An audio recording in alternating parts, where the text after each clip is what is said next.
Hi friends, welcome to Nirmala's kitchen. இன்றைக்கும் தீபாவளியோட special தாங்க நம்ம செய்ய போகிறோம். அதுக்கப்புறம் இது வந்து ஈவினிங் ஸ்நாக்ஸாக கூட இருக்கும். வீடியோவை ஸ்கிப் பண்ணாமல் கடைசி வரைக்கும் பாருங்கள் ஃப்ரெண்ட்ஸ். அதுக்கு முன்னாடி நம்ம சேனல் சப்ஸ்கிரைப் பண்ணிவிட்டு பெல் பட்டன் தட்டிடுங்க. இப்போ இந்த ரிங் முறுக்கு எப்படி செய்யுதுன்னு பார்க்கலாம் வாங்க. இது வந்து பேக்கரி ஸ்டைலில் தான் நான் செஞ்சுருக்கேன். இந்த மாதிரி நீங்கள் ஒரு முறை ட்ரை பண்ணி பாருங்கள் ஃப்ரெண்ட்ஸ். இந்த ரிங் முறுக்கு வந்து பேக்கரி ஸ்டைலில் செஞ்சுருக்கேன் நான். இது வந்து நீங்கள் ஒரு முறை ட்ரை பண்ணி பாருங்கள். இந்த தீபாவளிக்கு நீங்களும் உங்கள் வீட்டில் இந்த மாதிரி செஞ்சு பாருங்கள். அதுக்கு முன்னாடி நம்ம வந்து ஒரு பாத்திரம் எடுத்துக்கலாம், மிக்சிங் பவுல் எடுத்துக்கலாம். அதில் வந்து நான் வந்து 2 டம்ளர் அளவுக்கு நான் வந்து அரிசி மாவு சேர்த்துக்கிறேன். அதுக்கப்புறம் 1 டம்ளர் அளவுக்கு நான் வந்து மைதா மாவு சேர்த்துக்கிறேன். மைதா மாவு சேர்த்துட்டு 1/4 டீஸ்பூன் அளவுக்கு உப்பு சேர்த்துக்கலாம். நம்ம சேர்த்துட்டு கொஞ்சமாக சீரகம் சேர்த்துக்கலாம். 1/2 டேபிள் ஸ்பூன் வெள்ளை எள்ளு சேர்த்துக்கலாம். அதுக்கப்புறமா chilli powder, red chilli powder வந்து 2 ஸ்பூன் சேர்த்துக்கலாம்.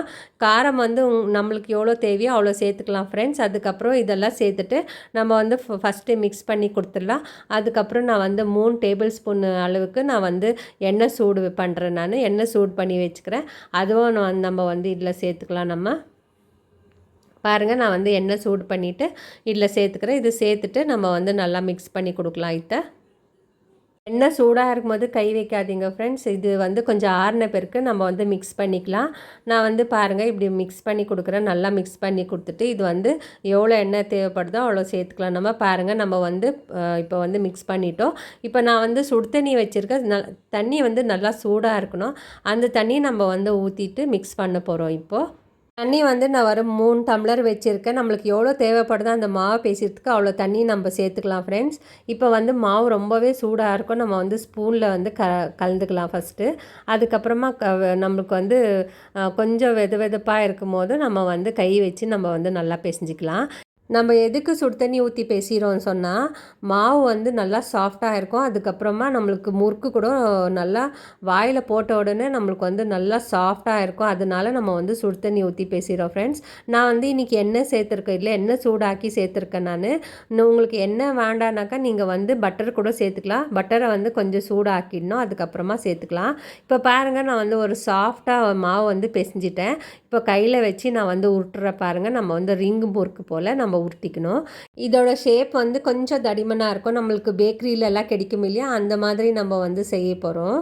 பாருங்கள், நான் வந்து இப்போ வந்து கையில் ஷேப் பண்ணி காமிக்கிறேன். இது வந்து கொஞ்சம் தடிமன் ஆயிடுச்சு. நம்ம இன்னும் கொஞ்சம் மெலிசாக பண்ணிக்கலாம். இது நான் செய்யும் போது உங்களுக்கு காமிக்கிறேன் நான் எந்த மாதிரி செஞ்சுருக்கேன்னு. மாவை வந்து கொஞ்சம் கொஞ்சமாக எடுத்து நம்ம தட்டில் போட்டு உருட்டிட்டு நம்ம வந்து ஒரு ஷேப் பண்ணிக்கலாம். ஃப்ரெண்ட்ஸ், நம்ம வந்து மாவு பிசைஞ்சு முடிச்சுட்டு பிறகு மாவை வந்து மூடி வைக்கணும். நான் அதை சொல்ல மறந்துட்டேன் நான். இப்போ பாருங்கள், நான் வந்து ஷேப் பண்ணின்னு இருக்கேன். எனக்கு வந்து இந்த மாதிரி சின்ன சின்னதாக இருக்கணுன்றதுக்கோசரம் நான் வந்து இந்த மாதிரி செய்கிறேன். உங்களுக்கு இன்னும் கொஞ்சம் பெரிய முறுக்கு வேணும்னா கூட நீங்கள் வந்து ரிங்கு வந்து பெருசாக பண்ணிக்கலாம். பெருசாக பண்ணிவிட்டு நீங்கள் வந்து எல்லாத்தையும் செஞ்சு வச்சுட்டு ஒரே முறை செஞ்சு வச்சுட்டு அதுக்கப்புறம் எண்ணெயில் பொரிக்கலாம். பாருங்கள், இப்போ வந்து நான் செஞ்சுட்டேன். ஒரு பக்கம் எண்ணெய் கூட வச்சுருக்கேன். பாருங்கள், நான் வந்து இந்த சைஸில் செஞ்சுருக்கேன். இப்போ வந்து எண்ணெய் காய வச்சுருக்கேன் ஒரு பக்கம். அந்த எண்ணெயில் போட்டு சேர்த்துட்டு நம்ம வந்து ஃப்ரை பண்ணலாம்.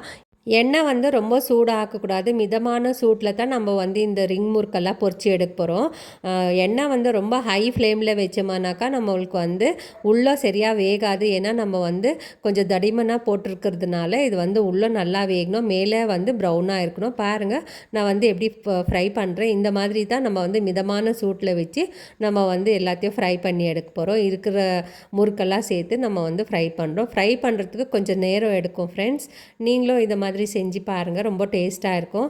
அதுக்கப்புறம் இது வந்து வாயில் போட்ட உடனே இது வந்து கரைஞ்சிடும். இது வந்து சாப்பிடும் போது ரொம்ப நல்லாயிருக்கும். அதுக்கப்புறம் நம்ம வந்து இது ஒரு வாரம் வரைக்கும் வச்சு நம்ம சாப்பிட்லாம்.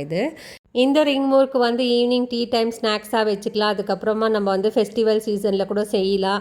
இது மாதிரி செய்யும் போது நம்ம வந்து இது ஒரு வாரம் வரைக்கும் வச்சு நம்ம வந்து சாப்பிட்லாம். இது வந்து ஏர் டைட் பாக்ஸில் போட்டு வச்சுக்கலாம். அதுக்கப்புறம் பசங்களுக்கு வந்து டிஃபனுக்கு ஸ்நாக்ஸாக கொடுத்து அனுப்பலாம். ஃப்ரெண்ட்ஸ், நீங்களும் இது மாதிரி ஒரு முறை ட்ரை பண்ணி பாருங்கள். ஃப்ரெண்ட்ஸ், நீங்களும் இதே மெத்தடில் செஞ்சு பாருங்கள். செஞ்சு பார்த்துட்டு எப்படி வந்துச்சுன்னு எனக்கு கமெண்ட் பண்ணுங்கள். அதுக்கப்புறமா நான் வந்து மைதா அரிசி மாவு தான் இன்றைக்கி சேர்த்துருக்கேன். நான் எந்த அரிசி மாவும் வறுக்காது அப்படியே சேர்த்துருக்கேன். சுடு தண்ணி மட்டும் தான் சேர்த்து செஞ்சுருக்கேன். இந்த வீடியோ உங்களுக்கு பிடிச்சிருந்துச்சுன்னா லைக் பண்ணுங்கள், ஷேர் பண்ணுங்கள், சப்ஸ்கிரைப் பண்ணுங்கள்.